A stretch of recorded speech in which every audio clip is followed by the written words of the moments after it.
নমস্কার দর্শক বন্ধুরা। 2024 সাল শুরু হতে চলেছে। আজ 31শে ডিসেম্বর 2023।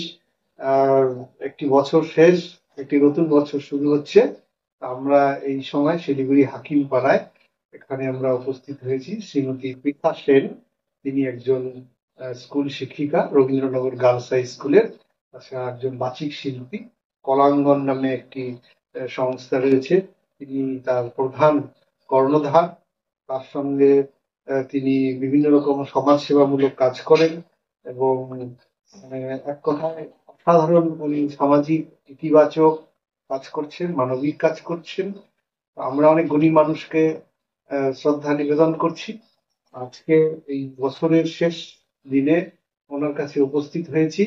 আর উনি খবরের ঘন্টারও একজন শুভাকাঙ্ক্ষী, কারণ খবরের ঘন্টায় উনি লেখা দেন, বিভিন্ন এমন এমন সব সংবাদ দিয়েছেন যাতে অন্য মানুষের সেই সংবাদগুলো উপকারে আসছে। তো এতে এর মাধ্যমে 10 জনের সেবা করা হয়েছে। একটা ভিন্ন ধর্মী মানসিকতা ওনার, এবং সব মিলে সংসার সামলে, স্কুল সামলে, তারপরেও এই সুস্থ সংস্কৃতির জন্য, ইতিবাচক ভাবনার জন্য কাজ করছে। সংক্ষেপে অনেক কিছু বলতে হয়, ছোট্ট কথায় বললাম। শ্রীমতী পৃথা সেন, পৃথা দি, আমাদের ওনার কাছে অনেক কিছু শেখার আছে। একজন শ্রদ্ধেয় একজন মা। এরকম মায়েরা যদি সবাই এনাদের মতন হন, অর্থাৎ সংস্কৃতি, শিক্ষা, সব মা যদি এরকম হয়, তাহলে সন্তানরা সেই দিকে এগোবে এবং আগামী প্রজন্ম ভালো হবে, দেশের মঙ্গল। তো আমরা প্রথমে আজকে পৃথা দিকে খাওয়া পড়িয়ে আমরা আমাদের শ্রদ্ধা নিবেদন করছি। এখানে আপনি প্রণাম আপনাকে, ভালো থাকবেন, নতুন বছরের আগাম শুভেচ্ছা। এবং ওনাকে আমরা এই খবরের ঘন্টার একটা দেশপ্রেমের এখানে বার্তা রয়েছে। নেতাজি সুভাষচন্দ্র বসুর বাণী, উচ্চ চিন্তা অর্থাৎ হাই থিঙ্কিং। আমরা সবাই বলি লিভিং হাই থিঙ্কিং, সেই বিষয়টা আমরা ছড়াতে চাই। একটা দেশপ্রেম বার্তা, ইতিবাচক ভাবনা। আর আমাদের জাতীয় পতাকা তেরঙ্গা। দেশপ্রেম শুধু একদিন আমরা করব না, প্রতিদিন দেশের প্রতি ভালোবাসা। ইনারা দেশের জন্যই কাজ করেন। একজন শিক্ষিকা, কত স্টুডেন্টকে এনারা তৈরি করছেন, যে স্টুডেন্টরা দেশের জন্য কাজ করবেন। ইনি বাচিক শিল্পের মাধ্যমে সমাজের জন্য মঙ্গল করছেন, অসহায় দরিদ্র মানুষের পাশে থাকছেন। অর্থাৎ সব মিলে একটা দেশাত্মবোধও কিন্তু ইনার মধ্যে রয়েছে। একজন দেশ মা অন্যরকম, এরকম অনেক আছেন। সবাইকে আমরা সম্মান শ্রদ্ধা যতটুকু পারবো আমাদের সীমিত ক্ষমতায় চেষ্টা করব। আজকে বছরের শেষ দিনে ওনাকে শ্রদ্ধা নিবেদন করতে পেরে ভালো লাগছে। আপনি ভালো থাকবেন, আপনাকে প্রণাম। এখানে একটা আমাদের শারদীয়া সংখ্যায় ওনার লেখা বেরিয়েছে বিদ্যাসাগর নিয়ে, সুন্দর একটি লেখা লিখেছেন। আমি নিজে কম্পোজ করেছি, আমার এত ভালো লেগেছে, এত সুন্দর লেখনী বাঁধুনি ওনার লেখা শারদীয়া সংখ্যা। ওনাকে আমরা এটা উপহার দিচ্ছি। তার সঙ্গে আমাদের বড়দিন সংখ্যা প্রতি মাসে আমাদের বের হয়, এটা রেজিস্টার্ড RNI পত্রিকা, এটা ডিজিটাল কালার আছে।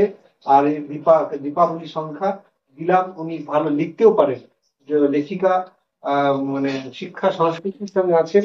বছরের শেষ সময় ওনার সঙ্গে একটু মিষ্টি মুখ, একটু চকলেট করা। আপনি ভালো থাকবেন এবং আপনার স্বাস্থ্য অনেক সমৃদ্ধ, আমরা আমাদের সমাজ আগামী দিনে হোক, এই প্রার্থনা করছি। সত্যি আপনাকে শ্রদ্ধা। আমি আপ্লুত।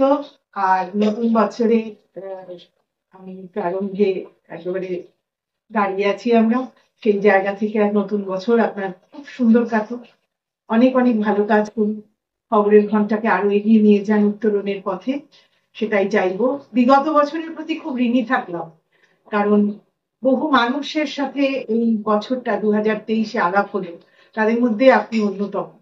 আর এই মানুষগুলোর সাথে আলাপ হওয়াতে আমি নিজেও অনেক সমৃদ্ধ হয়েছি, অনুপ্রাণিত হয়েছি। আর যা প্রশংসা, যা প্রশস্তি আপনি করলেন, আমি কতখানি তার যোগ্য সে সম্পর্কে একটা প্রশ্ন ছিল আমার কাছে থেকেই গেল। আমি একটু আড়ালে আবডালে থেকে নিজের মতো করে কাজ করি। আর আপনার মতো মানুষ যাদের সাথে আলাপ হয়, পরিচয় হয়, তাদের গাইডেন্সটা পেলে খুব ভালো হয়।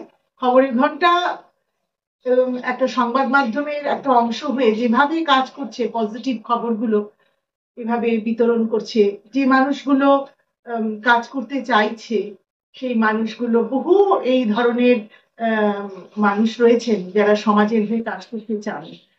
তাদের সামনে নিয়ে আসছেন আপনি এবং আপনার সঙ্গে অবশ্যই আপনার সহযোদ্ধারা, যাদের আমি কাউকে কাউকে চিনি।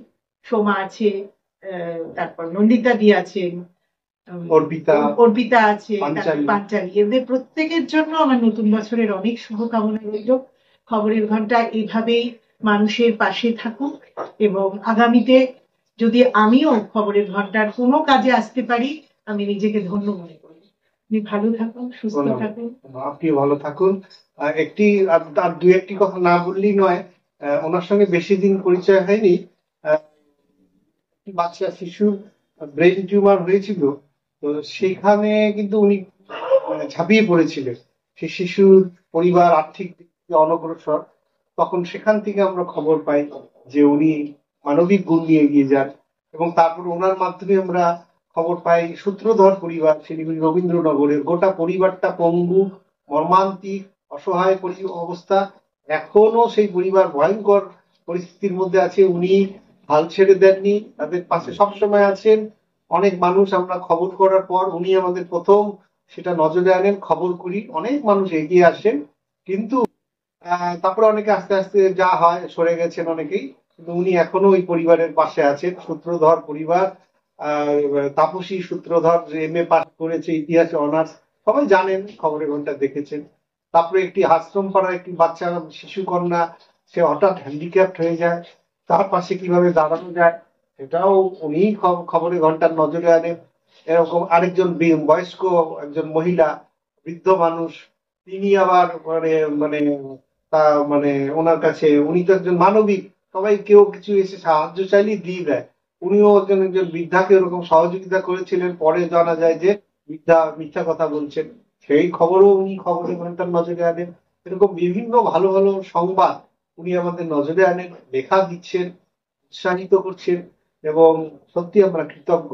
এরকম সংখ্যা যত বাড়বে, খবরের ঘন্টা এগোবে, আপনারা দর্শকরা আছেন, আমরা ইতিবাচক ভাবনা নিয়েই নতুন বছরে আরো বেশি করে কাজ করতে চাই।